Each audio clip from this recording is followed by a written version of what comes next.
समस्त मोर नमस्कार मु गुड्डी आपण मानक स्वागत करछि होमस्टाइल कुकिंग किचन को। चलतु आज आम एक नुआ रेसिपी बनैबा।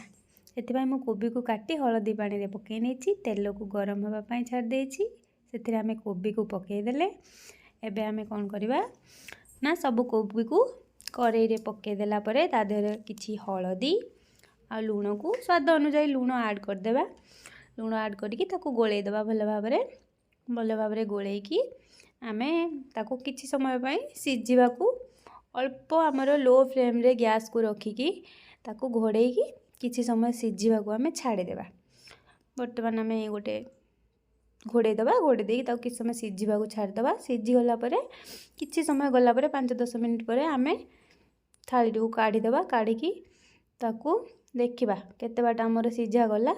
एमती आमे अल्प अल्प धीरे धीरे गोलैकी ताको घोड़ेकी सिझेकी रखीदेबा। देखंतु वर्तमान आमर कोबी भाजी हो जाइछि। देखुछन तो केमति भाव भाजी होछि। आलू को मु सिझेबाकू छाड़ देछि। वर्तमान आमर सिझा आलू कोबी किछि बड़ी मु नै जाइछि किछि कटा होइता धनिया पत्र लंका लुण कटा होइता पियाज। एबे आमे गोटे हेमदस्ता नबा सेथिरे पियाज आउ आमर लंका धनिया पत्र पकेकी आउ ताको छेचिदेबा। ताकू ता देहरे अल्प आमर स्वाद अनुसार किछि लुण नहीं जावा। लुण नहीं कि ताकू आमे छेचिदेबा। छेचिकी ता देहरे आमे कोन करबा ना से कोबी को किछि बड़ी फास्ट प्रथम आमे कोन करबा ना बड़ी कोबी ताकू पकेकी धीरे धीरे आमे छेचिदेबा। आलू को भी पकेकी भाबुची एमित रेसिपी आपण आगुरु खाई नथिबे केबे।